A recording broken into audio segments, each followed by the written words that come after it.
আপনাদের সবাইকে আমন্ত্রণ জানাচ্ছি আন্তর্জাতিক অভিবাসী দিবস ও জাতীয় প্রবাসী দিবস 2024 উপলক্ষে আয়োজিত আমাদের রেমিটেন্স প্রবাহ বৃদ্ধি করতে করণীয় নিয়ে এই ছায়া সংসদ বিতর্ক প্রতিযোগিতা।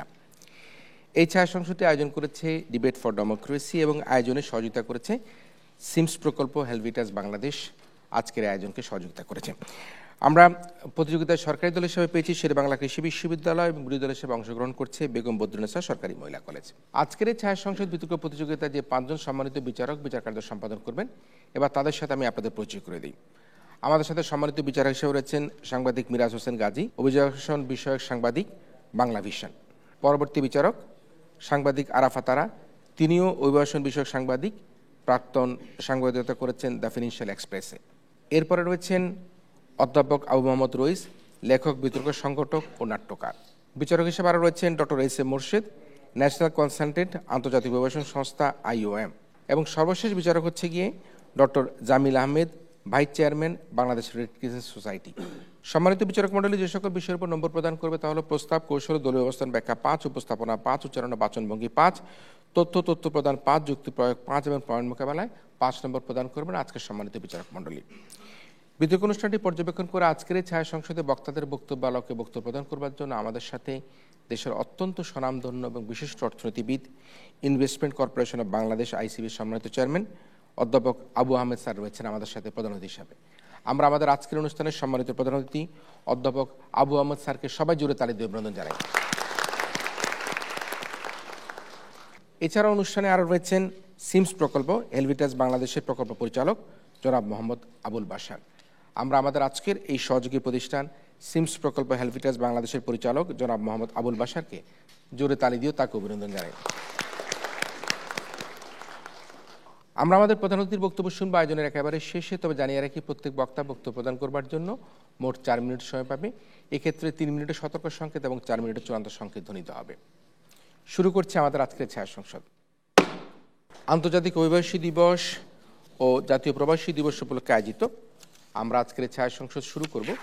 আমি শুরুতেই আজকের অনুষ্ঠানের যিনি আমাদের সহযোগী প্রতিষ্ঠান, যার সহযোগিতা আমরা এই আয়োজন করেছি, সম্মানিত অতিথি জনাব মোহাম্মদ আবুল বাশার, প্রকল্প পরিচালক, সিমস প্রকল্প, হেলভিটাস বাংলাদেশকে তার শুভেচ্ছা বক্তব্য প্রদান করবার জন্য অনুরোধ করছি।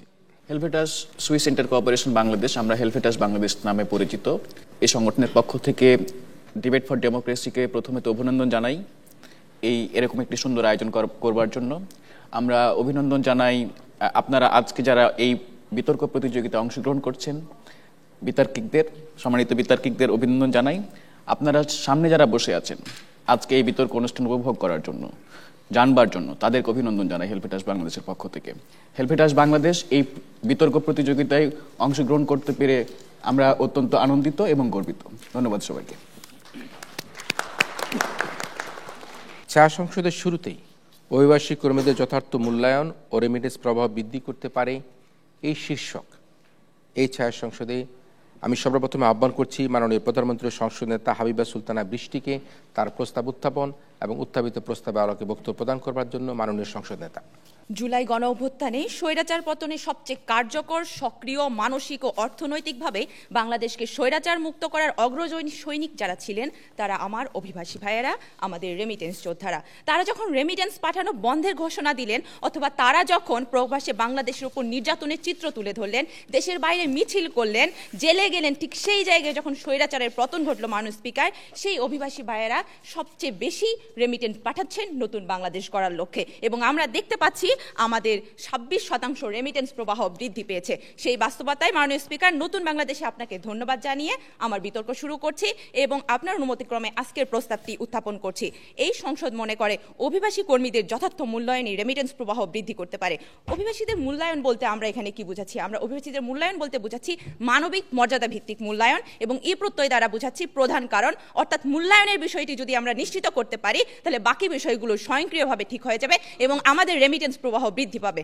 মাননীয় স্পিকার, আমরা কোন কোন জায়গা থেকে বলতে চাচ্ছি অভিবাসীদের মূল্যায়ন করতে হবে, তা হচ্ছে আমাদের সামাজিক মানবিক মর্যাদার মূল্যায়ন, অর্থনৈতিক মর্যাদা ভিত্তিক মূল্যায়ন, দক্ষতা মূল্যায়ন, নিরাপত্তা ভিত্তিক মূল্যায়নের মাধ্যমে আমরা রেমিটেন্স প্রবাহ বৃদ্ধি করব। মাননীয় স্পিকার, এখন তারা বলতে পারে আমরা কিভাবে সামাজিক মানবিক মর্যাদা ভিত্তিক মূল্যায়ন নিশ্চিত করব।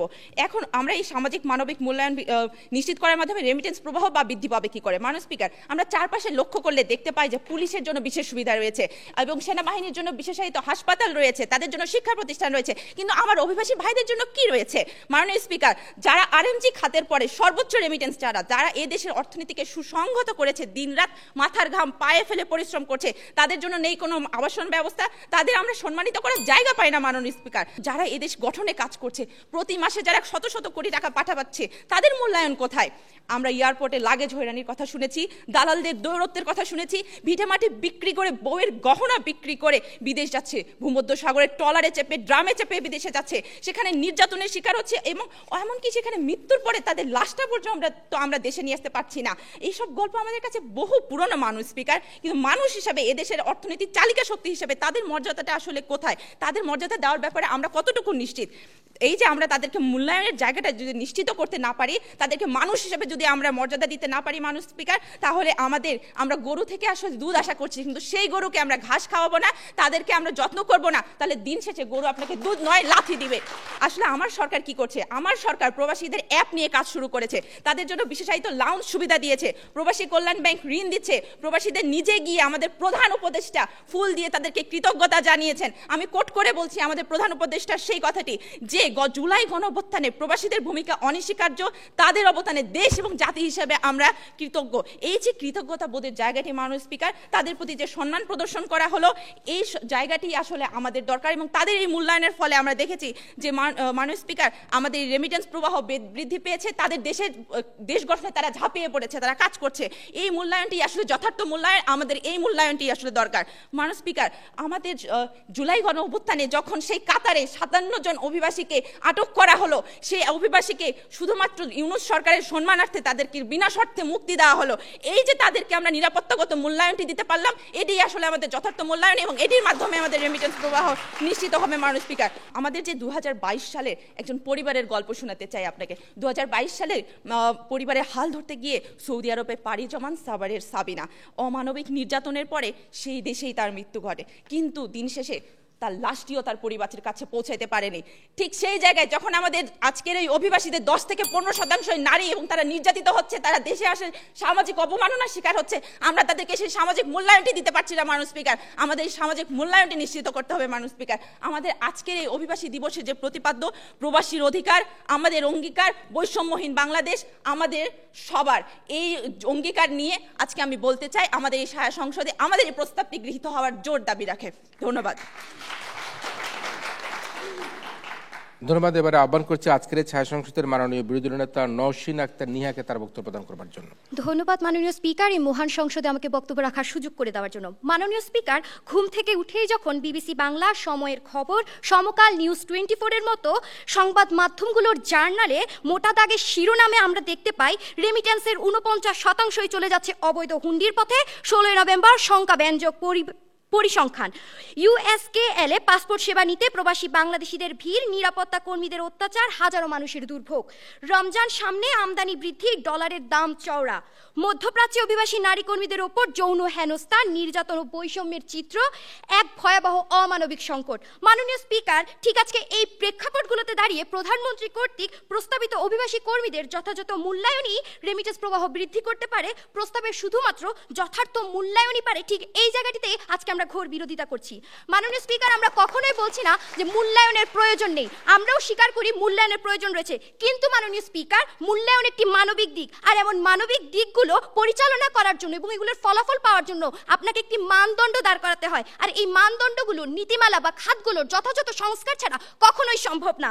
আজকে যখন সরকার দল নীতিমালার সংস্কার ছাড়া শুধুমাত্র একটা যথার্থ মূল্যায়নের পতাকা তুলে আজকে তাদের যুক্তিগুলো উপস্থাপন করতে চায়, তখন এখানে জন্ম নেয় অনিশ্চয়তা।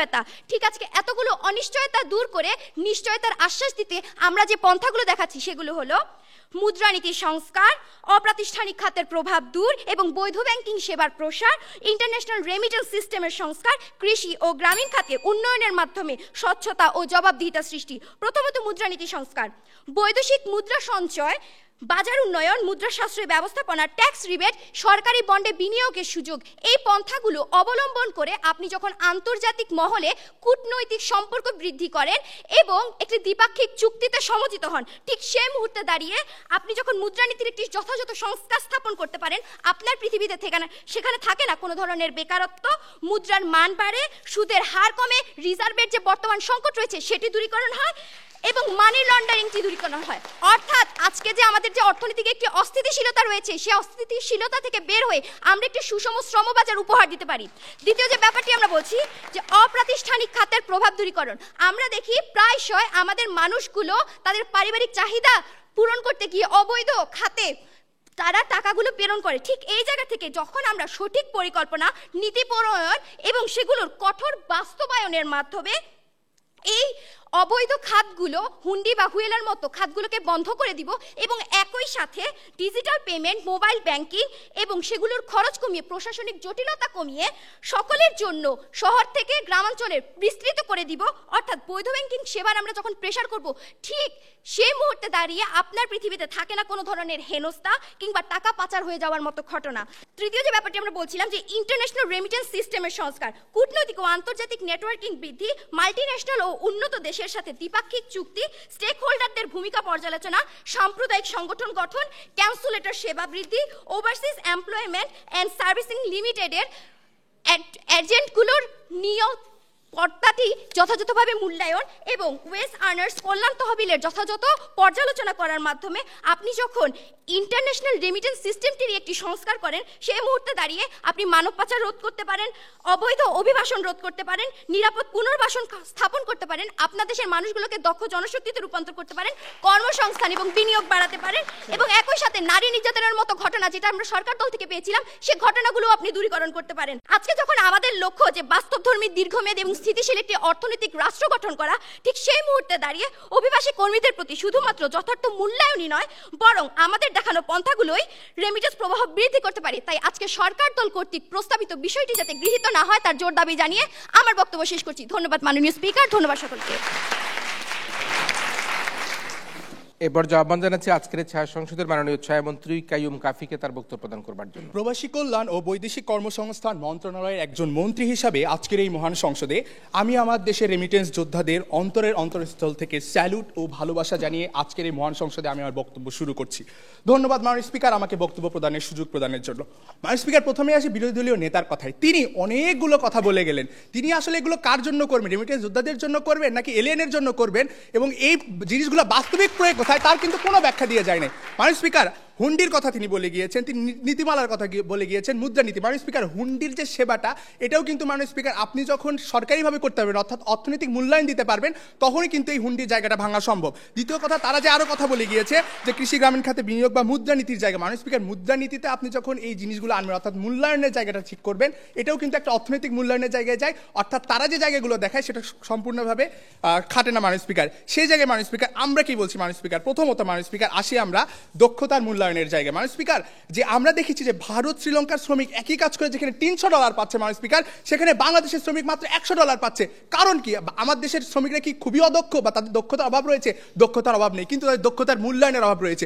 এই দক্ষতার মূল্যায়নের অভাব আপনি কিভাবে দূরীকরণ করবেন? দূরীকরণ করবেন আপনি টিটিসিতে বিভিন্ন ট্রেনিং সেবা দিয়ে। ট্রেনিং দিয়ে তাদেরকে যখন আপনি এই ভালোভাবে ট্রেন আপ করতে পারবেন, অর্থাৎ তাদের দক্ষতার মূল্যায়নের জায়গাটা করতে পারবেন, তাদের কিন্তু নতুন শ্রমবাজার তৈরি হবে এবং একই সাথে তাদের যে মূল্যের যে কাজের যে অধিকার, এই জায়গাটাও কিন্তু সুনিশ্চিত করা যাবে। এবং মাননীয় স্পিকার, আপনাদেরকে একটা কথা বলে রাখি, যেখানে 2023-24 সালে অর্থ বছর রেমিটেন্সে প্রায় $24 বিলিয়ন এসেছে, এবং আমরা যদি দক্ষতার এই মূল্যায়নটা সঠিকভাবে করতে পারি মাননীয় স্পিকার, এক প্রবাসী কল্যাণ মন্ত্রণালয়ের এক তথ্য অনুযায়ী যে দক্ষতার মূল্যায়ন করলে প্রায় 30% রেমিটেন্স বাড়ানো সম্ভব। অর্থাৎ আপনি যদি এই দক্ষতার মূল্যায়ন করতে পারেন, আমার দেশের শ্রমিকরা তাদের ঘামের ন্যায্য মূল্য পাবে মাননীয় স্পিকার। দ্বিতীয় জায়গায় যেটা আসি মাননীয় স্পিকার, রংপুরের হারিস মিয়া, যিনি ভিটেমাটি সর্বস্ব বিক্রি করে দিয়ে মাননীয় স্পিকার মধ্যপ্রাচ্যে পাড়ি জমিয়েছিলেন, 10 বছর পর ফিরে এসে তিনি যখন দেখেন যে তার এয়ারপোর্টে তার লাগেজটি হারিয়ে গেছে, তার যে কান্না মাননীয় স্পিকার, আমি মন্ত্রী হিসেবে সেটা সহ্য করতে পারিনি মাননীয় স্পিকার। এই জন্য মাননীয় স্পিকার আমার সরকার এসে ভিআইপি লাউঞ্জ তৈরি করে দিয়েছে মাননীয় স্পিকার। সে এখন সেখানে প্রশ্ন করতে পারছে যে আমার অভিযোগ জানাতে পারছে এবং ভিআইপি লাউঞ্জের সুবিধা নিতে পারছে মাননীয় স্পিকার। আমার সরকার এটা করেছে এবং তার ফলাফল আপনি দেখছেন মাননীয় স্পিকার 26% রেমিটেন্স ইতিমধ্যে কিন্তু বেড়েছে মাননীয় স্পিকার। মাননীয় স্পিকার অর্থনৈতিক মূল্যায়ন তো যদি আমি সঠিকভাবে করতে পারি, আমার প্রবাসী ভাইদের রক্ত জল করা যে পরিশ্রম সঠিকভাবে আমি যদি সেটা মূল্যায়িত করতে পারি, তখন কিন্তু মাননীয় স্পিকার রেমিটেন্স প্রবাহ অটোমেটিক বৃদ্ধি পাবে। তাদের সবচেয়ে বড় যে কথাটি ছিল মাননীয় স্পিকার হুন্ডির মাধ্যমে 40 থেকে 45% টাকা আসছে কিন্তু মাননীয় স্পিকার। হুন্ডির মাধ্যমে কেন আসে? হুন্ডি কিন্তু একটা সেবা দেয়, তারা সরাসরি বাসায় গিয়ে আমার প্রবাসী ভাইদের পরিবারকে সুবিধা দেয়। এই জিনিসটা যদি আমি রিভার্স করে সরকারি মাধ্যমে মাননীয় স্পিকার এই মূল্যায়নটা করতে পারি, তাহলে কিন্তু হুন্ডির এই চক্রটাকে ভেঙে ফেলে দেওয়া সম্ভব মাননীয় স্পিকার। এবং আরেকটা জিনিস হলো মাননীয় স্পিকার, তার মানি এক্সচেঞ্জ রেটের কথা বলছে মাননীয় স্পিকার। মানি এক্সচেঞ্জ যদি আমি বাজারের সাথে সামঞ্জস্য করে দিই, আমার সরকার এটা করে দিবে, তখন কিন্তু মাননীয় স্পিকার আমার ভাইরা যারা আছে অর্থাৎ তাদের অর্থনৈতিক মূল্যায়নের জায়গাটা নিশ্চিত হবে, তারা কিন্তু তখন বৈধ চ্যানেলে মাননীয় স্পিকার টাকাটা পাঠাবে। দ্বিতীয় কথা মাননীয় স্পিকার, আমাদের ইনসেন্টিভ বাড়াতে হবে মাননীয় স্পিকার। দেখুন, ইনসেন্টিভ বাড়িয়ে 2020 সালে মাত্র 2% ইনসেন্টিভ বাড়িয়ে রেমিটেন্স প্রবাহ প্রায় বেড়েছিল 18% মাননীয় স্পিকার। সেখানে আমার সরকার মাননীয় স্পিকার সেটা থেকে 7 থেকে 8% বাড়িয়ে দেবে মাননীয় স্পিকার। অর্থাৎ আমি আমার আর্থিক মূল্যায়ন আমার প্রবাসী ভাইদের দিব, তাদের রক্তের পানি করার মূল্য এই জিনিসটাকে দিব মাননীয় স্পিকার। তখন কিন্তু অটোমেটিক রেমিটেন্স প্রবাহ যেখানে 18% বেড়েছিল, আমি যখন 7 থেকে 8% ইনসেন্টিভ দিব, সেটা অবশ্যই 50 থেকে 60% আমার রেমিটেন্স প্রবাহকে বাড়াবে মাননীয় স্পিকার। আরেকটি কথা, কূটনীতিক তৎপরতা মাননীয় স্পিকার। কূটনীতিকভাবে আমি তাদেরকে মূল্যায়ন করব। প্রবাসী ভাইরা দেখা যায় অনেক সময় এম্বাসিতে গিয়ে তারা অনেক সময় বঞ্চনার শিকার হয়, তারা ভালো ব্যবহার পায় না। এই জায়গায় মাননীয় স্পিকার আমার সরকার এমন একটি পদ্ধতি তৈরি করবে যে জায়গায় হচ্ছে মাননীয় স্পিকার সবসময় তারা ভালো বিহেভ পাবে এবং তাদের যে কোনো সুযোগ সুবিধা, আইনিগত সেবা, নিরাপত্তা সমস্ত কিছুই পাবে মাননীয় স্পিকার। মাননীয় স্পিকার আরেকটা জিনিস হলো আইএলও কনভেনশন 189 অনুযায়ী দেশের গৃহ শ্রমিকদের তুলনায় প্রবাসী গৃহ শ্রমিকরা অনেক বেশি লাভবান হবে এবং তাদের অধিকার ফিরে পাবে। কিন্তু আগের সরকারি জিনিসটা তারা হচ্ছে সমর্থন করেন মাননীয় স্পিকার। আমার সরকার এই জিনিসটা সমর্থন করবে, যেটা আমাদের সৌদিতে যে নারী শ্রমিকরা রয়েছিল, সেই নারী শ্রমিকরা সেখানে মূল্যায়িত হবে এবং রেমিটেন্স প্রবাহটা বৃদ্ধি পাবে। এবং মাননীয় স্পিকার 2023 সালে প্রায় আমার ভাই 4,500 লাশ বাংলাদেশে এসেছে মাননীয় স্পিকার। আমার ভাইকে আমি ইউরোপের ড্রামে করে মাননীয় স্পিকার ট্রলারে ভাসতে মাননীয় স্পিকার যাবে এবং ভূমধ্যসাগরের 5টা লাশ আসলে 1টা লাশ দেখা যায় মাননীয় স্পিকার বাংলাদেশি। মাননীয় স্পিকার আফ্রিকার জঙ্গলে কেন আমার বাংলাদেশের লাশ থাকবে মাননীয় স্পিকার? আরেকটা জিনিস হল মাননীয় স্পিকার, লাশ আনতে প্রায় 13 থেকে 10 লাখ টাকা মাননীয় স্পিকার। সেই জায়গায় আমার সরকার ওয়েজ আর্নার্স কল্যাণ বোর্ডের মাধ্যমে এটা একদম ফ্রি করে দেবে মাননীয় স্পিকার। এবং এই যে তাদেরকে মরণোত্তর একটা যে আমি মূল্যায়ন করলাম মাননীয় স্পিকার, অর্থনৈতিক যে মূল্যায়ন, এই মূল্যায়ন করলে কিন্তু মাননীয় স্পিকার তার যে চিন্তা ভাবনার জায়গাটা এটা প্রসারিত হবে। এবং অর্থাৎ মাননীয় স্পিকার আমি আপনাকে বাস্তবিকতার উদাহরণের মাধ্যমে দেখিয়ে গেলাম যে এইভাবে মূল্যায়িত করলে আমার হচ্ছে রেমিটেন্স প্রবাহটা বৃদ্ধি পাবে। তাই মাননীয় স্পিকার বিশ্বাস করি আজকের প্রস্তাবটি সংসদে পাস হবে। ধন্যবাদ। এরপর জম্মাত জানাচ্ছে আজকের ছায়া সংসদের মাননীয় বিরোধী দলনেতা তানজিলা আক্তার অনন্যাকে তার বক্তব্য প্রদান করবার জন্য। ধন্যবাদ মাননীয় স্পিকার, এই মহান ছায়া সংসদে আমাকে বক্তব্য প্রদানের সুযোগ করে দেওয়ার জন্য। মাননীয় স্পিকার, প্রধানমন্ত্রী কর্তৃক আজকের উত্থাপিত বিষয়টি হলো অভিবাসী কর্মীদের যথার্থ মূল্যায়নই পারে রেমিটেন্স প্রবাহ বৃদ্ধি করতে। মাননীয় স্পিকার, আমি এবং আমার দল কেন তীব্র বিরোধিতা করছি সেই যুক্তিগুলো তুলে ধরার আগে আসি সরকারি দলীয় কিছু কথায়। মাননীয় স্পিকার, লক্ষ্য করুন, আজকে তারা বলছে দক্ষতার কথা, যেখানে বাংলাদেশে 70টি প্রশিক্ষণ কেন্দ্র থাকা সত্ত্বেও মাননীয় স্পিকার অভিবাসী কর্মীরা প্রকৃত দক্ষ হচ্ছে না, ফলে তারা মধ্যপ্রাচ্যের দেশগুলোতে শোষিত হচ্ছে। মাননীয় স্পিকার, এই যে প্রশিক্ষণ কেন্দ্র নীতিগুলোর বা অবকাঠামোগত সংস্কার দরকার, এই সংস্কার ব্যতীত আজকে তারা কিভাবে মূল্যায়নের মাধ্যমে রেমিটেন্স প্রবাহ বৃদ্ধি করবে তারা আজকে দেখে যেতে পারেনি। মাননীয় স্পিকার, এরপর আসি, তারা বলছে যথার্থ মূল্যায়নের মাধ্যমে নাকি রেমিটেন্স প্রবাহ বৃদ্ধি করা যায়। মাননীয় স্পিকার, যেখানে আমরা দেখেছি 2020 সালে করোনা মহামারীতে হাজার হাজার অভিবাসী কর্মীরা যখন তাদের চাকরি হারান, তখন দেশ থেকে তাদের জন্য মূল্যায়নের দিক বিবেচনা করে তো কোনো সহায়তা বা কোনো ব্যবস্থা নেওয়া হয়নি। কিন্তু সেই সময় মাননীয় স্পিকার 18 বিলিয়ন রেমিটেন্স বাংলাদেশে পাঠিয়েছিল তারা। কিভাবে? কারণ হচ্ছে পারিবারিক দায়বদ্ধতা থেকে। এখন আসি মাননীয় স্পিকার, অন্তর্বর্তীকালীন সরকারের প্রধান উপদেষ্টা নোবেল বিজয়ী ডক্টর মোহাম্মদ ইউনুস অভিবাসী কর্মীদের সম্মানে কিছু পদক্ষেপ তিনি গ্রহণ করেন ঠিকই, কিন্তু বিমানবন্দরগুলোতে এই পদক্ষেপগুলো বাস্তবায়িত না হওয়ার ফলে করিম মিয়া নামক প্রবাসী তার লাগেজ হারান, যার কোনো সমাধান আমরা পাইনি। এরপর দেখি কি মাননীয় স্পিকার, মধ্যপ্রাচ্যের পরে এরপর দেখি কি মাননীয় স্পিকার, মধ্যপ্রাচ্য থেকে রাশিদুল ইসলাম নামক একজন প্রবাসী বাংলাদেশে আসার পর দ্রুত ভিসা প্রসেসিং এবং কোভিড পরীক্ষার ব্যবস্থা না হওয়াতে তিনি কাজে ফিরতে পারেনি। মাননীয় স্পিকার, তথ্যসূত্র জাগো নিউজ 24। এখন মাননীয় স্পিকার, এই যে তার এই ব্যর্থতা, মানে দেশের যে এই যে ব্যর্থতাটা, এই ব্যর্থতার মুখে দাঁড়িয়ে মাননীয় স্পিকার এই অব্যবস্থা তিনি নিজে যে হচ্ছে মাননীয় স্পিকার আর্থিক ক্ষতির সম্মুখীন হচ্ছে, পাশাপাশি তার যে রেমিটেন্সের পাঠানোর রাস্তাটা সেটা বন্ধ হয়ে যাচ্ছে। মাননীয় স্পিকার, অপ্রাতিষ্ঠানিক খাতের প্রভাব দূরীকরণ এবং বৈধ সেবার প্রসারের মাধ্যমে আমরা কিভাবে রেমিটেন্স প্রভাব বৃদ্ধি করতে পারবো? মাননীয় স্পিকার, বাংলাদেশে হুন্ডি এবং অন্যান্য অপ্রাতিষ্ঠানিক খাতে অর্থ পাঠালে কি কি ক্ষতি হচ্ছে? সরকার কর রাজস্ব থেকে বঞ্চিত হচ্ছে, বৈদেশিক মুদ্রার রিজার্ভ কমে যায় এবং অর্থ পাচারের ঝুঁকি বাড়ে, যা দেশের অর্থনীতিতে নেতিবাচক প্রভাব ফেলে। মাননীয় স্পিকার, এখন আসি কিভাবে 2023 সালে বাংলাদেশের রেমিটেন্স প্রবাহ 22 বিলিয়ন মার্কিন ডলার ছাড়িয়েছে, যা উল্লেখযোগ্য বা পূর্ববর্তী বছরগুলোর তুলনায় উল্লেখযোগ্য হারে বৃদ্ধি। কেন মান স্পিকার? কারণ সরকার 2% প্রণোদনা প্রদানের ফলে বৈধ চ্যানেলে রেমিটেন্স পাঠানোর হার বৃদ্ধি করেছে। তথ্যসূত্র বাংলাদেশ অর্থনৈতিক সমীক্ষা 2023। এখন আসি মান স্পিকার, এছাড়াও যদি দেখি যে মোবাইল ফাইন্যান্সিয়াল সার্ভিসেস অর্থাৎ নগদ, বিকাশ, রকেট ইত্যাদি সেবা প্রদানকারীরা কম খরচে এবং দ্রুত অর্থ স্থানান্তরের যে সুযোগটা সৃষ্টি করেছে, এর ফলে রেমিটেন্স যোদ্ধারা সহজ পন্থায় টাকা পাঠাতে পারছে, ফলে তারা উৎসাহিত হচ্ছে, যার ফলে মান স্পিকার রেমিটেন্স প্রবাহ বৃদ্ধি হচ্ছে। এখন মান স্পিকার আমরা যদি দেখি যে এই যে তারা বলছে প্রণোদনার বিষয়গুলো, এগুলো যে মূল্যায়নের দিকে তারা নিচ্ছে মান স্পিকার, এগুলো কখনোই মূল্যায়নের দিক নেই, এগুলো হচ্ছে আর্থিক সুযোগ প্রদানের একটি দিক। আমরা যদি দেখি এর সবথেকে বড় উদাহরণ হচ্ছে দ্বিপাক্ষিক চুক্তি। বাংলাদেশ ও মালয়েশিয়ার শ্রম চুক্তি সম্পাদনের মাধ্যমে বাংলাদেশি কর্মীদের মালয়েশিয়ায় কর্মসংস্থানের সুযোগ হয়েছে। এ ধরনের চুক্তির ফলে তাদের আয়ের পরিমাণ বৃদ্ধি পাচ্ছে, যা অর্থনীতিতে ইতিবাচক প্রভাব ফেলছে মান স্পিকার। এখন আসি মান স্পিকার, কূটনৈতিক প্রচেষ্টার মাধ্যমে বিদেশি কোম্পানিগুলোর সাথে সম্পর্ক জোরদার করার ফলে অভিবাসী কর্মীদের জন্য মাল্টিন্যাশনাল কর্মসংস্থান সৃষ্টি করা যায়।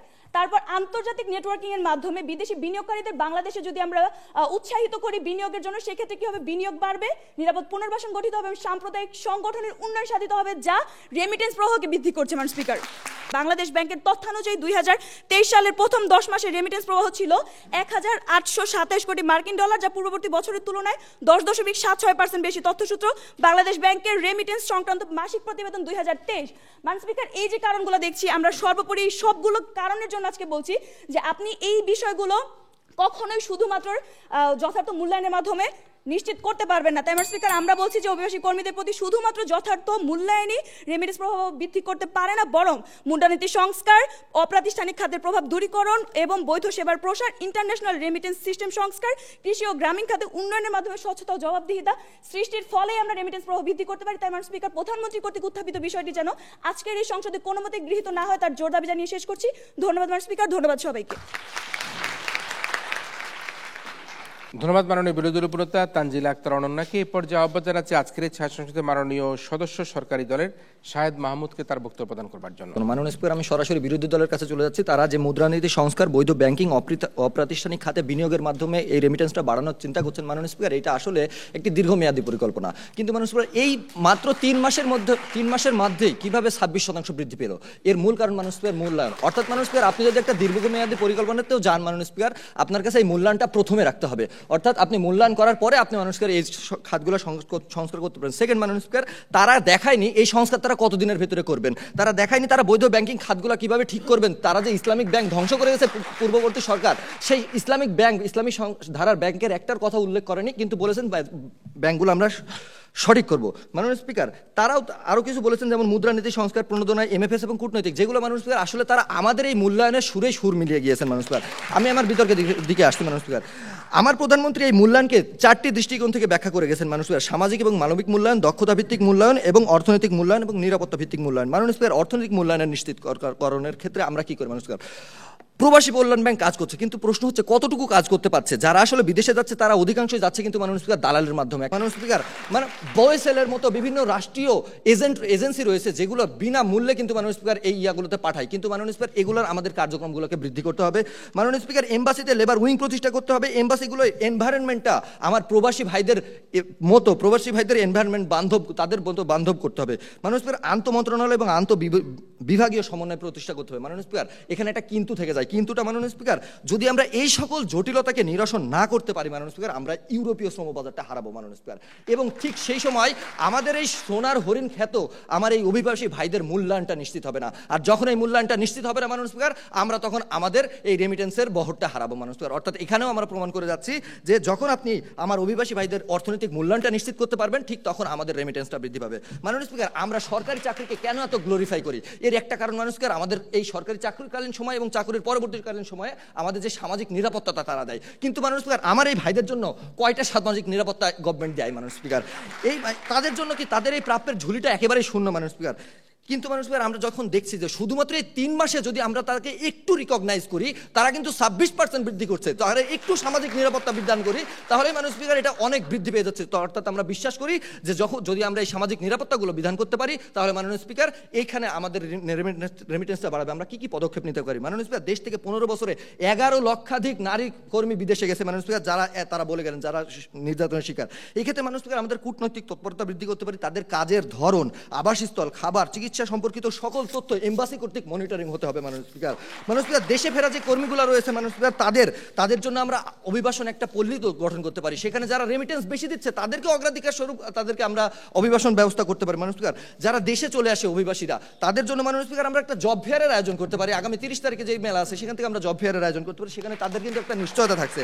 মাননীয় স্পিকার, অভিবাসী সন্তানদের জন্য বিশেষায়িত শিক্ষা ব্যবস্থা, তাদের পরিবারের জন্য বিশেষায়িত চিকিৎসা ব্যবস্থা এবং স্বাস্থ্য বীমার ব্যবস্থা করতে পারি। মাননীয় স্পিকার, সর্বোচ্চ করদাতার একটা স্বীকৃতি রয়েছে, কেন মাননীয় স্পিকার সর্বোচ্চ রেমিটেন্স দাতার এখনো স্বীকৃতি দেওয়া হয় না? এই স্বীকৃতিগুলো দিতে পারে। মাননীয় স্পিকার, উন্নত পেনশন স্কিম আমরা তৈরি করতে পারি এবং অভিবাসনের স্বচ্ছতা নিশ্চিতে বিএমটি এর উদ্যোগে গণশুনানি করে সমস্যা চিহ্নিতকরণ এবং সমাধানের উপর করতে পারে। মাননীয় স্পিকার, এই সকল সামাজিক নিরাপত্তা যখন আমরা বিধান করতে পারবো মাননীয় স্পিকার, আপনি যখন আপনার একজন অভিবাসী ভাইকে এই মূল্যায়নগুলো দিতে পারবেন মাননীয় স্পিকার, তখন কিন্তু সে নিজের উদ্যোগে দেশের জন্য ঝাঁপিয়ে পড়বে। সর্বশেষে, প্রবাসীর অধিকার আমাদের অঙ্গীকার, বৈষম্যহীন বাংলাদেশ আমাদের সবার। এই প্রতিপাদ্যকে সামনে রেখে রক্ত ঘাম করে দেশের অর্থনীতিকে সমুন্নত রাখা আমাদের এই প্রবাসী ভাইদের অধিকার প্রতিষ্ঠায় তাদের যথার্থ মূল্যায়নের মাধ্যমেই সম্ভব এবং এটাই মুখ্য ভূমিকা পালন করে, যার মাধ্যমেই দেশের রেমিটেন্স প্রভাব বৃদ্ধি পাবে। আমরা বিশ্বাস করি আজকের সংসদে এই প্রস্তাবটি গৃহীত হবে। ধন্যবাদ মাননীয় স্পিকার, ধন্যবাদ সবাইকে। ধন্যবাদ মাননীয় সদস্য শাহেদ মাহমুদকে। সরকারি দলের এই পর্যায়ে আহ্বান জানাচ্ছি আজকের ছায়া সংসদের মাননীয় সদস্য বিরোধী দলের তাসমিম খাতুনকে তার বক্তব্য প্রদান করবার জন্য। ধন্যবাদ মাননীয় স্পিকার, এই মহান সংসদে আমাকে বক্তব্য প্রদানের সুযোগ দেওয়ার জন্য। মাননীয় স্পিকার, লক্ষ্য করুন আজকে আমাদের বিপক্ষ দল আমাদের বারবার এগুলোই বুঝিয়ে যাচ্ছেন যে তারা যদি দক্ষতামূলক নিরাপত্তা মূল্যায়ন করতে পারে, নিরাপত্তা ভিত্তিক মূল্যায়ন করতে পারে, তাহলেই তারা আসলে যথাযথ অভিবাসী কর্মীদের প্রতি যথার্থ মূল্যায়ন করতে পারবে এবং তার মাধ্যমে তারা রেমিটেন্স প্রভাব বৃদ্ধি করতে পারবে মাননীয় স্পিকার।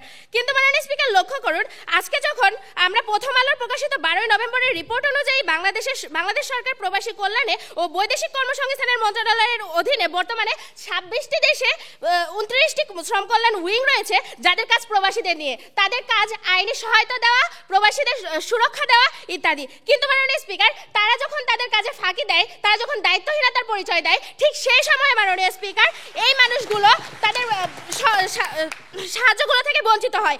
কখনো কখনো অভিযোগ পাওয়া গিয়েছে মাননীয় স্পিকার, উইংগুলো নিজেদের দায়িত্ব পালন করছে না, বরং দালালদের সাথে যোগাযোগ রেখে তারা আর্থিকভাবে প্রবাসীদের থেকে বিভিন্ন হেনস্থা করছে মাননীয় স্পিকার। যদি আজকে আপনি এই শ্রম কল্যাণ উইংগুলো উন্নত না করতে পারেন, আপনি যদি এই শ্রম কল্যাণগুলো ঠিক করতে পারেন, তাহলে আপনি আজকে কিন্তু মাননীয় স্পিকার এই প্রবাসীদের দক্ষতা উন্নয়ন, সুরক্ষা এবং সচেতনতা বৃদ্ধিতে কার্যকর ভূমিকা পালন করতে পারবেন। এগুলো আসলে মাননীয় স্পিকার শুধুমাত্র মূল্যায়ন দিয়ে নয়, আপনাকে এগুলো বাস্তবিক অর্থে গিয়ে সংস্কার করতে হবে। মাননীয় স্পিকার, লক্ষ্য করুন আজকে আর্নাস কল্যাণ বোর্ডের রিপোর্টে পাওয়া যায় প্রতিদিন 12 জন করে মানুষ, গড়ে 12 জন করে মানুষ মারা যাচ্ছে। কেন মারা যাচ্ছে মাননীয় স্পিকার? মানসিক চাপের জন্য। এরা 25 থেকে 35 বছর বয়সী মানুষ। তাহলে মাননীয় স্পিকার, এই যে কর্মীগুলো মারা যাচ্ছে মানসিক চাপের জন্য, তারা যখন বিদেশে যাচ্ছে তারা ঋণ নিয়ে যাচ্ছে, তাদের মাথার ওপর থাকছে পারিবারিক চাপ এবং ঋণের চাপ। আপনি যখন এই ঋণের চাপটা কমাতে পারছেন, অর্থাৎ মাননীয় স্পিকার, বাইরের সাবেক অর্থ সচিব মিজানুর রহমানের কথা অনুযায়ী রিক্রুটিং এজেন্সিগুলো যদি আজকে কম টাকায় কর্মীদের পাঠাতে পারে এবং যে দক্ষতা নিয়ে কর্মীরা যাচ্ছে সেই দক্ষতা ভিত্তিক কাজ দিতে পারে, ঠিক তখনই আপনি এই মানুষগুলোকে মানসিক শান্তি দিতে পারবেন এবং কি মৃত্যু হারটা কমিয়ে আনতে পারবেন মাননীয় স্পিকার। এবং কি মৃত্যু হার কমলে আপনি এই বৈধভাবে টাকা পাঠালেই, অর্থাৎ যথাযথ মূল্যায়ন শুধু নয় মাননীয় স্পিকার, আপনি যদি তাদেরকে কম টাকায় পাঠাতে পারেন, তাহলেই আপনি আজকে রেমিটেন্স প্রভাব বাড়াতে পারবেন। কিন্তু আপনি যদি আজকে তাদেরকে এই সংস্কারগুলো না করেন, তাহলে কিন্তু তাদের মূল্যায়ন করতে পারছে না মাননীয় স্পিকার। মাননীয় স্পিকার, তারা যে দক্ষতা ভিত্তিক মূল্যায়নের কথা বলছে, সেখানে বর্তমানে সরকারি এবং বেসরকারি মিলে প্রায় 70 থেকে 100টি প্রশিক্ষণ কেন্দ্র রয়েছে। তারা যখন তাদের দায়িত্ব পালন করছে না, তখন কিন্তু মাননীয় স্পিকার এই যে 58% কর্মী তারা অদক্ষ হয়ে বিদেশে যাচ্ছে। এখানে যদি আপনি প্রশিক্ষণ কেন্দ্রগুলোকে সংস্কার না করেন, আপনি শুধুমাত্র মূল্যায়ন দিয়ে তাদেরকে ঠিক করতে পারবেন না। আবার যখন তারা নিরাপত্তা ভিত্তিক মূল্যায়নের কথা বলছেন, তখন আমরা দেখতে পাচ্ছি বর্তমান অন্তর্বর্তীকালীন সরকার নোবেল বিজয়ী ডক্টর মোহাম্মদ ইউনূস স্যার কিছু নীতি প্রণয়ন করেছেন, তার মধ্যে সম্মান একটা কথা যেটা তারা বলে গিয়েছেন। এখন রেমিটেন্স যোদ্ধারা যখন বিমানবন্দরে আসছে তাদেরকে সম্মান ঠিকই দেওয়া হচ্ছে, তারা যখন 3-4 ঘন্টা ধরে সেই তাদের ব্যাগপত্র লাগেজপত্র পাচ্ছে না, ঠিক সেই সময় আপনি কিভাবে তাদের মূল্যায়ন করছেন সংস্কার না করে, সেটা আপনি বলে দিয়ে যাবেন মাননীয় স্পিকার।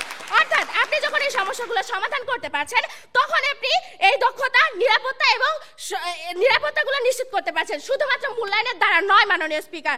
মাননীয় স্পিকার, মধ্যপ্রাচ্যে নারীদের যৌন হয়রানির জন্য যদি আপনি আজকে রুখতে না পারেন, তাদের যদি সংস্কার করতে না পারেন, আন্তর্জাতিক চুক্তি, আন্তর্জাতিক সম্পর্কগুলো যদি আপনি উন্নত করতে না পারেন সংস্কারের মাধ্যমে, তাহলে আপনি শুধুমাত্র মূল্যায়ন দিয়ে সেই নারীদেরকে সমান করতে পারবেন না মাননীয় স্পিকার। মাননীয় স্পিকার, লক্ষ্য করুন,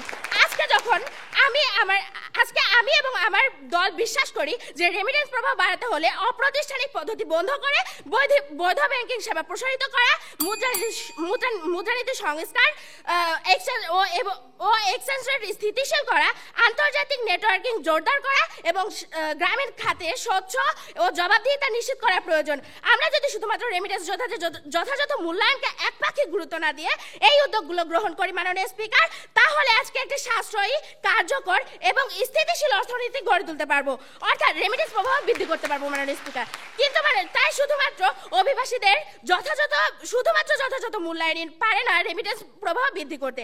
অর্থাৎ সরকার দল যে বলছেন তারা শুধুমাত্র একমাত্র মূল্যায়ন দিয়ে কাজ করতে পারবে, তা নয় মাননীয় স্পিকার। আমরা যদি আজকে মূল্যায়নকে রেখে আমরা মূল্যায়নকে সঙ্গে রাখছি, কিন্তু আগে সংস্কার করতে হবে, আপনাকে তারপর মূল্যায়ন করতে হবে মাননীয় স্পিকার। অতএব সরকার দল কর্তৃক যে প্রস্তাবটি যেন গৃহীত না হয়, তার জোর দাবি জানিয়ে আমি আমার বক্তব্য শেষ করছি।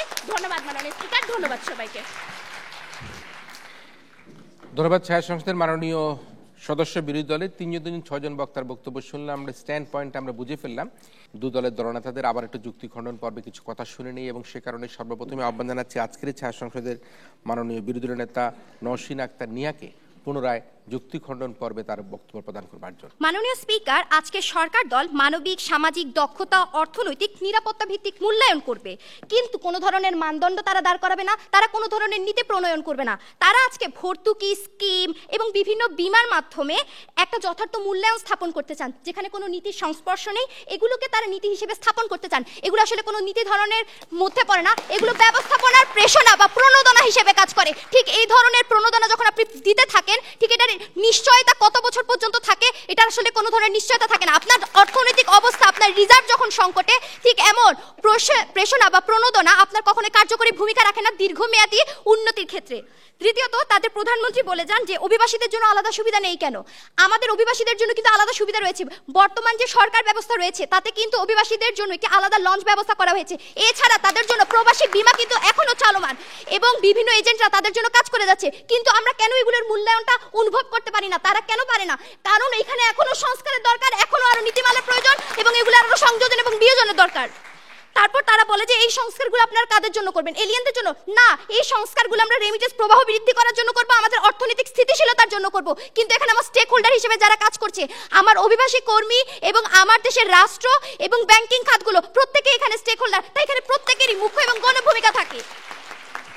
তারা আজকে দেখায় যে তারা আজকে এটা করে দিবে, ওটা করে দিবে, কিন্তু তারা কিভাবে করবেন এই জিনিসটা আমাদেরকে দেখান না। করলে রেমিটেন্স প্রবাহটা কিভাবে বাড়বে এটা দেখায় না, আর বাড়লে ঠিক কি পরিমাণ বাড়ে সেটাও আজকে তারা দেখাতে ব্যর্থ। তাদের দলের সাংসদ এসে বলেন যে দালালের মাধ্যমে মানুষগুলো অবৈধ পথে যাচ্ছে। মাননীয় স্পিকার, যেখানে মানুষগুলো নিজের পরিবারের চাহিদা মেটাতে গিয়ে অবৈধ অভিবাসনের পথ বেছে নেয়, ঠিক সেই মানুষগুলোকে আপনি শুধুমাত্র একটা মুখে মূল্যায়নের মাধ্যমে কিভাবে বৈধ পথে টাকা আসছে এই জিনিসটা নিশ্চয়তা করবেন, তারা এই ধরনের নিশ্চয়তা করতে পারে না। তারপর তারা বলেন যে দক্ষতা ভিত্তিক একটি মূল্যায়ন করবেন। প্রথমত, আমার দেশের মানুষগুলো যথেষ্ট পরিমাণ দক্ষ। দ্বিতীয়ত, যে আপনি যদি তাদেরকে ধরে নিই আমার মানুষগুলো অদক্ষ তাদের কথা অনুযায়ী, তাহলে আপনি কি করবেন? তাদেরকে দক্ষ বানানোর জন্য বিভিন্ন প্রতিষ্ঠান বা ক্যাম্পেইন করবেন। এই ক্যাম্পেইনগুলো কিভাবে পরিচালনা করতে হবে, ঠিক সেখানে আপনার ব্যবস্থাপনার নীতিমালা এবং সেগুলো সংস্কার হয়। দ্বিতীয়, তারা বলতেছেন যে অর্থনৈতিক মূল্যায়ন, তাদের এই অর্থনৈতিক মূল্যায়ন আসলে অর্থনৈতিক মূল্যায়ন না, তাদের এই অর্থনৈতিক মূল্যায়ন হিসেবে তারা যেটা দেখাতে যায় সেটা হচ্ছে প্রেষণা বা প্রণোদনা, যেগুলো আমরা ব্যবস্থাপনার মাসলো তত্ত্বতে দেখতে পাই।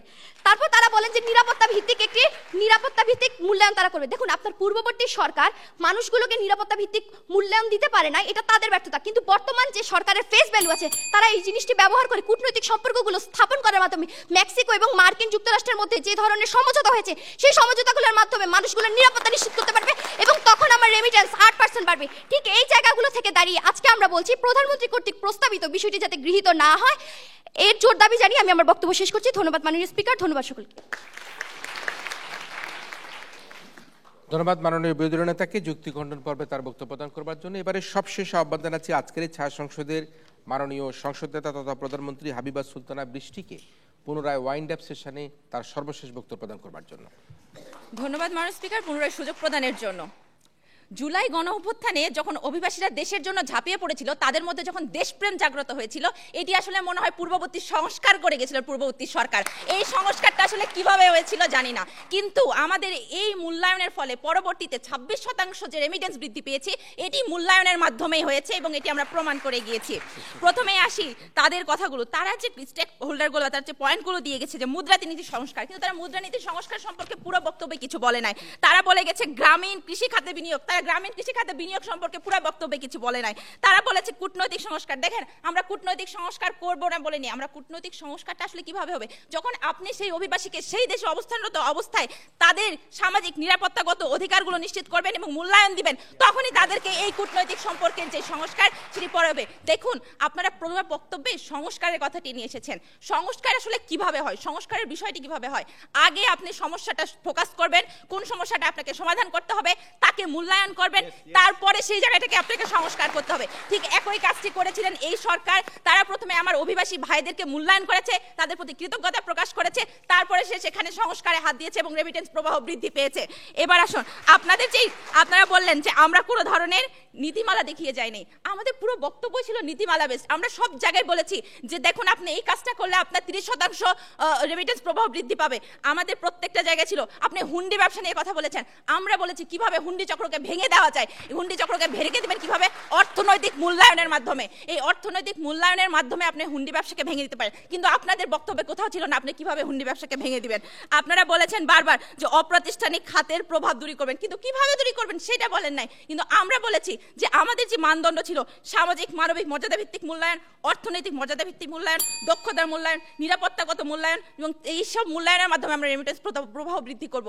আমরা বারবার বলছি যে আমাদের যে অভিবাসীরা আছে তারা কেন ওই দেশে গিয়ে শোষণ বঞ্চনা হচ্ছে, আমরা তাদেরকে নিরাপত্তা প্রদান করব। আপনারা কোথাও দেখার নেই যে সংস্কারের মাধ্যমে কিভাবে তাদেরকে সেই নিরাপত্তাটা দেওয়া সম্ভব হয়, কিন্তু আমরা দেখিয়েছি তাদেরকে মূল্যায়নের মাধ্যমে কিভাবে সেটি দেওয়া সম্ভব এবং তাদের এই কথা রেমিটেন্স প্রবাহ বৃদ্ধি করা সম্ভব।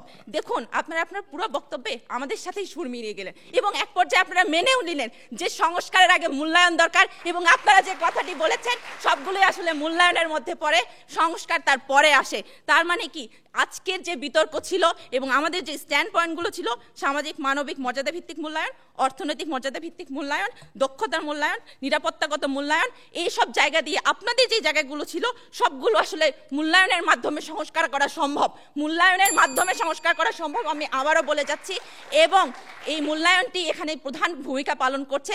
এবং আজকের এই সংসদে যে বিষয়টি ছিল যে আমরা অভিবাসী কর্মীদের যথার্থ মূল্যায়নের মাধ্যমে রেমিটেন্স প্রবাহ বৃদ্ধি পাবে, তা আজকের এই সংসদে গৃহীত হবার জোর দাবি রাখে। ধন্যবাদ এই ছায়া সংসদের মাননীয় সংসদ নেতাকে তার বক্তব্যের জন্য। আমি আহ্বান করছি আমাদের আজকের এই সহযোগী প্রতিষ্ঠান হেলভিটাস বাংলাদেশের সিমস প্রকল্পের সম্মানিত পরিচালক জনাব আবুল বাশারকে বক্তাদের বক্তব্য আলোকে কিছু বলবার জন্য। ধন্যবাদ আজকের ছায়া সংসদের সম্মানিত স্পিকার, মাননীয় স্পিকার এবং বিতর্কিকগণ যারা বিতর্ক করলেন, এবং আমরা আপনাদের কাছ থেকে অনেক কিছু শিখলাম, এনলাইটেনিং। এটা হচ্ছে অভিবাসনের যে রেমিটেন্স প্রবাহ যে একটা জটিল বিষয়, সেটা থেকে আমরা কিভাবে উত্তরণ করতে পারবো সেটা নিয়ে আপনারা বিতর্ক করলেন, এবং এই বিতর্ক থেকে আমরা এমন কিছু জানতে পেরেছি যেটা সত্যি সত্যি এদেশের অভিবাসন খাতকে সংস্কার করার ক্ষেত্রে গুরুত্বপূর্ণ ভূমিকা পালন করবে। এবং আমি আশা করব এই ছায়া সংসদের এই বিতর্ক অনুষ্ঠান যখন প্রচারিত হবে টেলিভিশনে, তখন আমাদের দেশের নীতি নির্ধারকরা এটা দেখবেন এবং সেখান থেকে কতগুলো নির্দেশনামূলক যে বক্তব্য আপনারা রেখেছেন সেগুলো তোরা আমলে নেবেন এবং প্রয়োজনীয় পদক্ষেপ গ্রহণ করবেন। আপনারা কয়েকটি বিষয়ে গুরুত্বপূর্ণ ভূমিকা রেখেছেন, আলোকপাত করেছেন। আমাদের রেমিটেন্স প্রবাহ অনেক বেশি, কিন্তু মানুষের তুলনায় কম। যতগুলো মানুষ বিদেশে যান সে তুলনায় কম।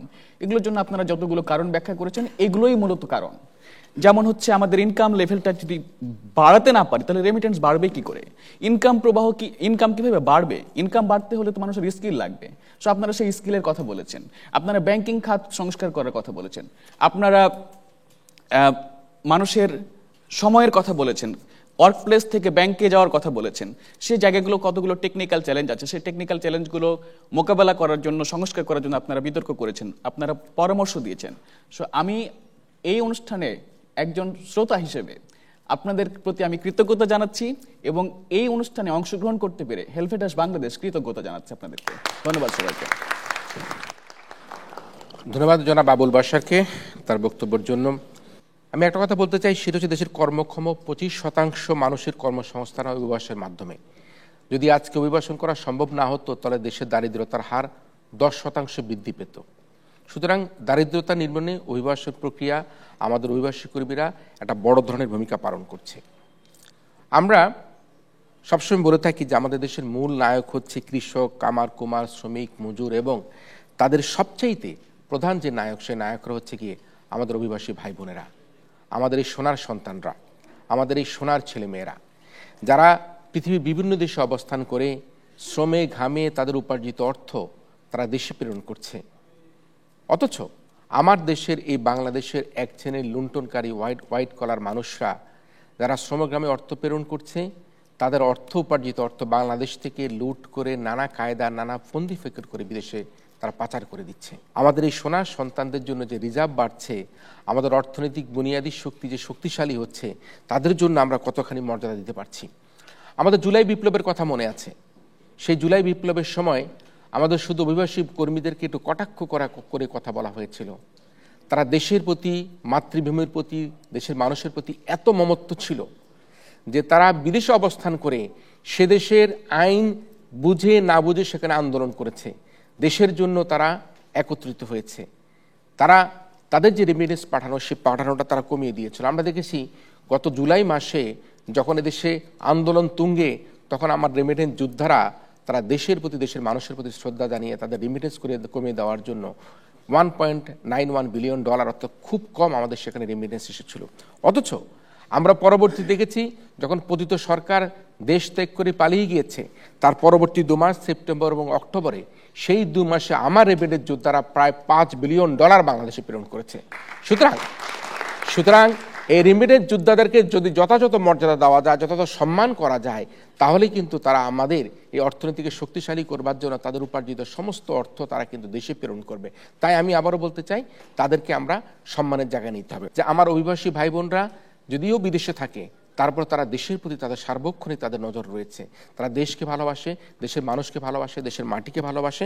তাই তাদের মর্যাদা আমাদেরকে রক্ষা করতে হবে। আমরা যদি সম্মান প্রদর্শন করি, তাদেরকে সংস্কারের মাধ্যমে নানা সুযোগ সুবিধা বৃদ্ধি করতে পারি, তাহলে কিন্তু আমরা আমাদের রেমিটেন্স বাড়াতে পারবো। আমরা যদিও বলি 26% আমাদের রেমিটেন্স বেড়েছে, আমাদের সেপ্টেম্বর অক্টোবরে $5 বিলিয়ন আমাদের রেমিটেন্স এসছে। এবছর আমরা $26.5 বিলিয়ন আমরা রেমিটেন্স পাবো বলে আশা করছি। কিন্তু শুভঙ্করে যে জায়গাটা বিগত সময় হচ্ছে অত্যন্ত চাঞ্চল্যকর একটা তথ্য, সেটি হচ্ছে বাংলাদেশ থেকে ব্যাংকিং খাতে যারা লুটেরা ছিলেন, এই 6টি ইসলামী ব্যাংক সহ অন্যান্য ব্যাংকগুলোর মালিকরা, তাদের যে বিদেশে যে রেমিটেন্স হাউসগুলো ছিল, সেই রেমিটেন্স হাউসগুলো থেকে প্রবাসী কর্মীরা যে রেমিটেন্স প্রদান করত, সেই রেমিটেন্সের একটি টাকাও কিন্তু বাংলাদেশে আসতো না। সেই ব্যাংক মালিকরা, সেই পরিচালকরা তাদের ব্যাংকে, সে রেমিটেন্স হাউসের, সেটা মধ্যপ্রাচ্য বলি, সিঙ্গাপুর বলি, মালয়েশিয়া বলি, সেই অর্থরা তারা নিয়ে নিত। সে কারণের জন্য কিন্তু যখন এই অন্তর্বর্তীকালীন সরকার দায়িত্ব গ্রহণ করবার পরে যখন পরিচালনা পর্ষদে পরিবর্তন হলো, তখন কিন্তু ওই ব্যাংক মালিকরা বিভিন্ন রেমিটেন্স হাউসে বিদেশ থেকে যে রেমিটেন্স পাওয়া যেত সেটি যেহেতু নিতে পারে নাই, সে কারণে কিন্তু আমাদের বিদেশে রেমিটেন্স প্রবাহটা কিন্তু বৃদ্ধি পেয়েছে। অন্যদিকে আমরা যদি দেখি যে বিগত সরকারের আমলে শেষের দিকে বিশেষ করে আমরা মন্ত্রী, আমলা থেকে আরম্ভ করে ব্যবসায়ীরা একযোগে এত বেশি অর্থ পাচার করেছে, হুন্ডির মাধ্যমে। সে কারণেই কিন্তু বিদেশি কর্মীরা যে অর্থ প্রেরণ করতো সে অর্থটা কিন্তু দেশে আসতো না। ওটিও কিন্তু আরেকটি কারণ যে বাংলাদেশে বর্তমানে যে রেমিটেন্স প্রবাহটা বৃদ্ধি পাওয়ার আরেকটি কারণ। সুতরাং আমি মনে করি যে রেমিটেন্স প্রবাহ বৃদ্ধি করার জন্য সরকারের নীতি কৌশলের যে পরিবর্তন, সে পরিবর্তন কিন্তু আমাদের আনতে হবে। আমরা প্রবাসী কর্মীদের যে প্রেরিত অর্থ, সেই অর্থের উপর এখন 2.5% প্রণোদনা প্রদান করে থাকে এবং ব্যাংকগুলো তাদের নিজস্ব ইচ্ছায় আরও 2.5 বা বেশি অর্থ দিয়ে তারা কিন্তু অর্থ ক্রয় করতে পারে, ফরেন রেমিটেন্স তারা ক্রয় করতে পারে। আমার অভিবাসী ভাই বোনদেরকে সরকারিভাবে 2.5% প্রণোদনার পরিবর্তে আমরা 4 থেকে 5% যদি প্রণোদনা প্রদান করি, তারা সম্মানিত বোধ করবে, আমাদের রেমিটেন্স বেড়ে যাবে, আমাদের প্রবাসী আয় বেড়ে যাবে, আমাদের রিজার্ভের পরিমাণ বেড়ে যাবে। তাই আমি আজকের আয়োজনে সুপারিশ করতে চাই যে আজকে যারা অভিবাসী ভাই বোনরা রয়েছে, সরাসরি সরকারিভাবে 2.5% প্রণোদনার পরিবর্তে 4 থেকে 5% যাতে প্রদান করা যায়, সেদিকে আমরা খেয়াল রাখবার জন্য অনুরোধ করছি। আপনারা খেয়াল করবেন যে আমাদের লেবার রিসিভিং কান্ট্রিগুলোর সাথে যদি আমরা একটা কূটনৈতিক তৎপরতার মধ্যে মাইগ্রেশন ডিপ্লোমেসির মাধ্যমে আমরা রকেট, বিকাশ, নগদের মতো যদি কোনো অ্যাপসের মাধ্যমে কর্মীদেরকে টাকা পাঠানোর ব্যবস্থা করতে পারি, তাহলে কিন্তু আজকে হুন্ডিওয়ালারা অত প্রশ্রয় পাবে না। সে সরাসরি সেখানে বসেই কিন্তু একটা অ্যাপসের মাধ্যমে তার বাড়িতে, তার স্ত্রীর কাছে, তার মার কাছে, তার স্বজনের কাছে সে অর্থ প্রেরণ করতে পারবে। আমরা মনে করি যদি লেবার রিসিভিং কান্ট্রিগুলির সাথে আমাদের বর্তমান অন্তর্বর্তীকালীন সরকার কূটনৈতিক তৎপরতার মাধ্যমে, মাইগ্রেশন ডিপ্লোমেসির মাধ্যমে সেখানে নগদ, বিকাশ, রকেটের মতো কোনো অ্যাপসের মাধ্যমে সরাসরি কর্মীরা সেখান থেকে যদি অর্থ বাংলাদেশে প্রেরণ করতে পারে, তাহলে কিন্তু আমাদের রেমিটেন্স প্রবাহ বৃদ্ধি পেয়ে যাবে।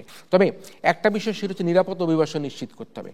নিরাপদ অভিবাসন যদি নিশ্চিত করতে হয়, সেটি কিন্তু একা প্রবাসী কল্যাণ মন্ত্রণালয়ের পক্ষে সম্ভব নয়, রিক্রুটিং এজেন্সির পক্ষে সম্ভব নয়। সেখানে স্বরাষ্ট্র, পররাষ্ট্র, বেসামরিক, বিমান চলাচল মন্ত্রণালয়কে এখানে দায়িত্বশীল ভূমিকা পালন করতে হবে। এখানে একটা সামগ্রিক প্রক্রিয়ার মাধ্যমে আমরা বাইরের কথা বলছি, প্রবাসী কল্যাণ মন্ত্রণালয়ের কথা বলছি, স্বরাষ্ট্র, পররাষ্ট্র এবং বেসামরিক বিমান চলাচল মন্ত্রণালয় রয়েছে, তারা সকলেই কিন্তু একত্রিত মিলিত হয়ে যদি আমাদের এই অভিবাসী কর্মীদের নিরাপদ অভিবাসনটা নিশ্চিত করতে পারে, তাহলে কিন্তু আমরা মনে করি আমরা আমাদের কর্মীদেরকে বিদেশে পাঠিয়ে আমরা অধিক অর্থ উপার্জন করতে পারব। তাই আমি আজকে বলতে চাই যে আজকে যারা ইথিক্যাল মাইগ্রেশন করবে, নৈতিকভাবে অভিবাসন করবে, সেই রিক্রুটিং এজেন্সিগুলোকেও যদি আমরা সমানভাবে মর্যাদা দিতে পারি, আরএমজি খাতের মতো প্রণোদনা প্রদান করতে পারি, তাদেরকেও কিন্তু আনুষ্ঠানিকভাবে সম্মানিত করতে পারি, তাহলে আজকে এই যে সারা পৃথিবীতে 1 থেকে 1.5 কোটি মানুষ যারা পৃথিবীতে অবস্থান করছে, তাদেরকে আরও বেশি তারা গতিশীল করবার জন্য চেষ্টা করবেন। আমরা আগামী বছর 2025 আমরা টার্গেট রাখতে চাই $35 বিলিয়ন আমরা বাংলাদেশের রেমিটেন্স যোদ্ধাদের কাছ থেকে আমরা আহরণ করতে চাই, আনতে চাই। আমি আশা করি সেই সুদিনের অপেক্ষায় থেকে আমরা আমাদের আজকের আয়োজনে আমার বক্তব্য এখানে শেষ করছি। তবে এই পর্যায়ে আমি আহ্বান জানাচ্ছি আমাদের আজকের অনুষ্ঠানের সম্মানিত প্রধান অতিথি প্রফেসর ডক্টর আবু আহমেদ স্যারকে আজকের অনুষ্ঠানের প্রধান অতিথি হিসাবে তার বক্তব্য প্রদান করবার জন্য বিনীত অনুরোধ করছি।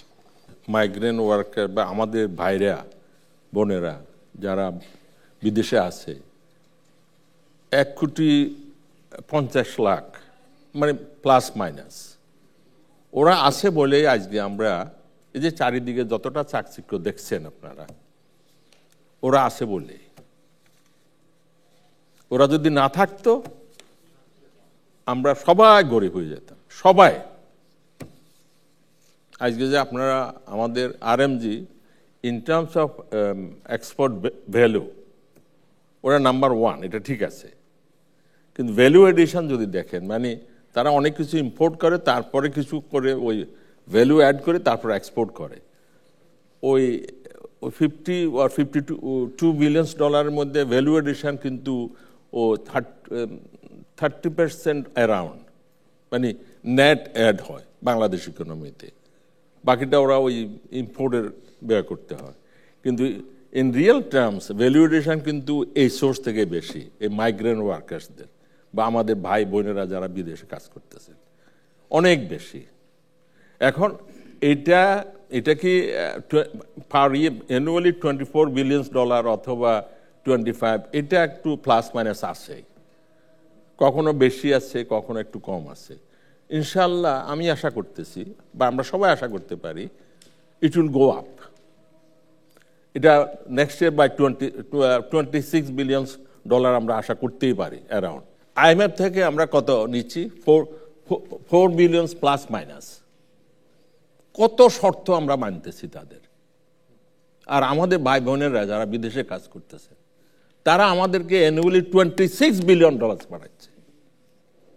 Only 1.5 months remittance inward remittance equivalent to that IMF loan.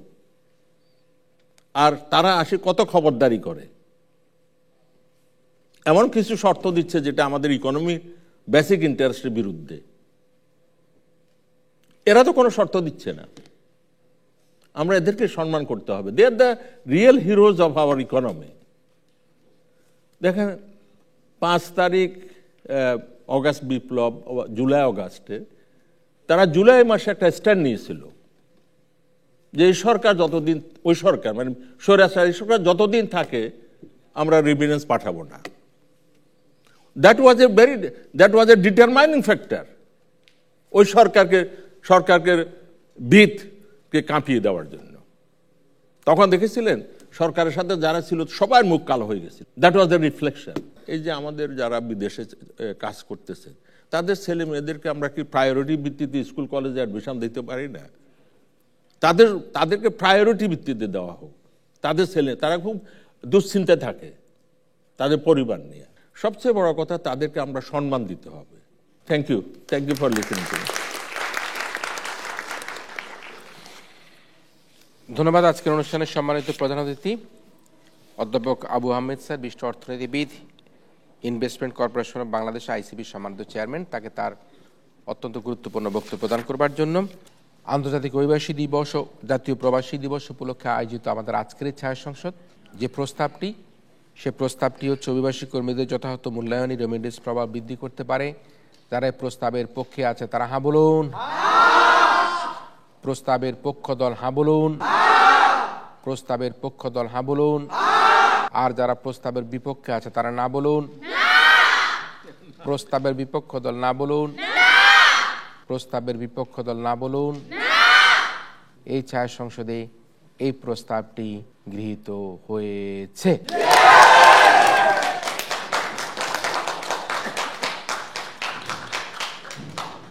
যেহেতু প্রস্তাবটি গৃহীত হয়েছে, তাই বলতে হচ্ছে আজকের এই ছায়া সংসদে হাজা যুক্ত হয়েছে, হাজা যুক্ত হয়েছে এবং হাজা যুক্ত হয়েছে। হাজা যুক্তর কারণে আমরা আমাদের আজকের এই প্রতিযোগিতার সরকারি দল শেরেবাংলা কৃষি বিশ্ববিদ্যালয়কে আন্তর্জাতিক অভিবাসী দিবস বিতর্ক প্রতিযোগিতায় চ্যাম্পিয়ন বলে ঘোষণা করছি। অভিনন্দন রইল শেরেবাংলা কৃষি বিশ্ববিদ্যালয়কে, এবং একই সাথে আজকের এই প্রতিযোগিতায় যারা রানার আপ হচ্ছে বেগম বদরুন্নেসা সরকারি মহিলা কলেজ, তাদেরকেও অভিনন্দন জানাচ্ছি। তাদের জন্য জোরে তালি দিতে অনুরোধ করছি। সুপ্রিয় দর্শক মণ্ডলী, আপনারা যারা এতক্ষণ দেশে অথবা বিদেশে আন্তর্জাতিক অভিবাসী দিবস উপলক্ষে আয়োজিত এই ছায়া সংসদ দেখলেন, আপনাদের সবাইকে আমাদের আগামী সংসদ, আগামী পার্লামেন্ট দেখার আমন্ত্রণ জানিয়ে আজকের মতো এই মক পার্লামেন্ট এখানেই শেষ করছি।